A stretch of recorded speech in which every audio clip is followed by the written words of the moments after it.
কোথায় পড়লে বাচ্চারা খুব আরামে পড়তে পারবে সেটা বাচ্চারা ভীষণ ভালো জানে, তার জন্য পছন্দের টিচারও তারা নিজে থেকেই বেছে নেয়।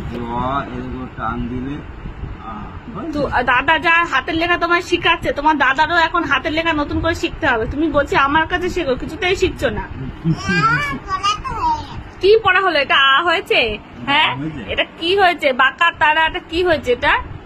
হ্যাঁ, তুমি যেমন তোমার দাদা তোমার 10 কাঠি উপরে, তাহলে তুমি কি শিখবে? তুমি বলছি আমার কাছে শেখো।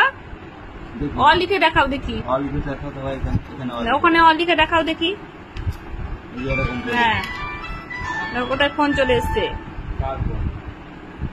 আমি এখানে ওটা অ হচ্ছে, তুমি তোমার দাদারই ছাত্র হবে। কি খুশি! উড়ি বাবারে, উড়ি বাবারে, উড়ি বাবারে। কেমন হয়েছে চাউমিনটা? দেখি একটু নিচে দেখি, দেখা। ওয়াও! হ্যাঁ, ও নিজেই খাবে। বিছানায় খাবি? চল টেবিলে বসে খাই। টেবিলে খেতে হয়, বিছানায় খেতে হয় না বাবা।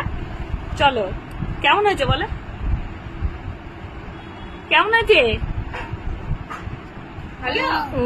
ভালো, সুন্দর বানিয়েছে মাই চাউমিন। ডালিম গাছে মৌ এত ডাকি তবু কথা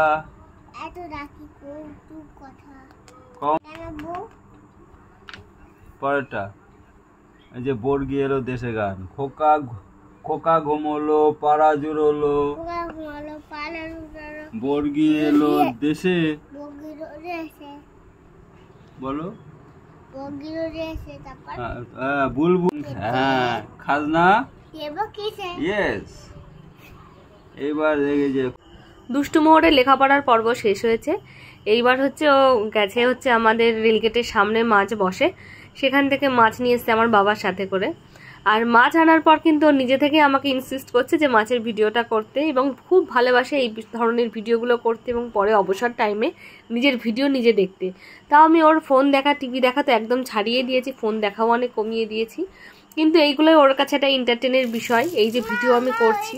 আর জ্যান্ত জিওল মাছ, যে কোনো জ্যান্ত মাছ নড়াচড়া করছে, এগুলোর প্রতি আমার মোহর ভীষণ ইন্টারেস্টেড। আর বাচ্চারা যে ব্যাপারে ইন্টারেস্টেড হয়, তো সেই ব্যাপারে তাদের আরও বেশি গল্প শোনালে, নানা রকমভাবে গল্প শোনালে তারা প্রত্যেকটা জিনিসের প্রতিও ইন্টারেস্টেড হবে।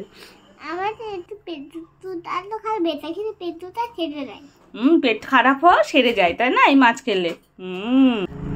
দুপুরে খাওয়া দাওয়ার পর্ব শেষ হয়ে গেছে, তারপর খানিকটা খেলে ধুলে এখন একটু মোহর ঘুমাবে। কিন্তু মোহর এই যে আমার বাবার কাছে ঘুমাচ্ছে, এটা শুধু এখন না, যখন ভীষণ ছোট একেবারেই দুধের বাচ্চা, আমি নার্সিংহোম থেকে এসেছি হয়তো 10-12 দিন হয়ে গেছে, তখন তো বাচ্চাদের অনেক রকম অসুবিধা হয়, সবসময় কাঁদতে থাকে, খাওয়া ঘুম এটা ওটার জন্য। হয়তো খাইয়ে গেছে, কোনো কারণে উঠে পড়েছে, তো সবাই ঘুম পাড়ালে বা গান করলে মোহর কিন্তু ঘুমাতো না। কিন্তু অদ্ভুতভাবে আমার বাবা যখন এই একটা মিউজিক, একটা টোন মুখ থেকে যেভাবেই হোক যেমন করছে আর কি, এরকম যখন একটা টোন বের করতো, তো তখনও অদ্ভুতভাবে ঘুমিয়ে যেত।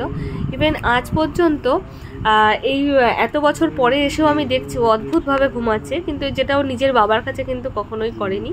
এটা হয়তো একটা অদ্ভুত যোগাযোগ। স্বাভাবিক এখন জানতে ইচ্ছা করছে যোগাযোগটা কিসের। যোগাযোগটা হয়তো মা ছেলের একটা বন্ধন। আমার ঠাকমা যখন মারা যায় তার 3 মাসের মধ্যে আমি কনসিভ করি। আর অনেকেই বলে যে ঠাকমাই আসছে, প্রথমে হয়তো আমি বিশ্বাস করিনি, কিন্তু মোহর যখন হয়েছিল তখন মোহরের ডান পা কি বাঁ পা আমার ঠিক খেয়াল নেই, তার 3 নম্বর আঙুলটা একদিন আমার বোন বলছে, দিদিভাই তুই এই পায়ের আঙুলটা চিনতে পারছিস? একদম বাঁকানো, কেমন যেন আমার ঠাকমার যেমন ছিল ঠিক তেমন। তাও ব্যাপারগুলোকে আমি পাত্তা দিতাম না, কিন্তু ধীরে ধীরে দেখলাম যে একদিন আমি বাথরুম থেকে এসে দেখছি যে বাবা করছে, আমি তখন বাবা করছি ঘুমাচ্ছে, তুমি এরকম কেন করছো? তো আমার বোন তখন আমাকে জানালো যে কতবার উঠে পড়েছে জানিস, প্রত্যেকবার বাবার ইয়েতেই ও চুপ করেছে, বাবার সুরে। এটাই হয়তো মা ছেলের যোগাযোগ।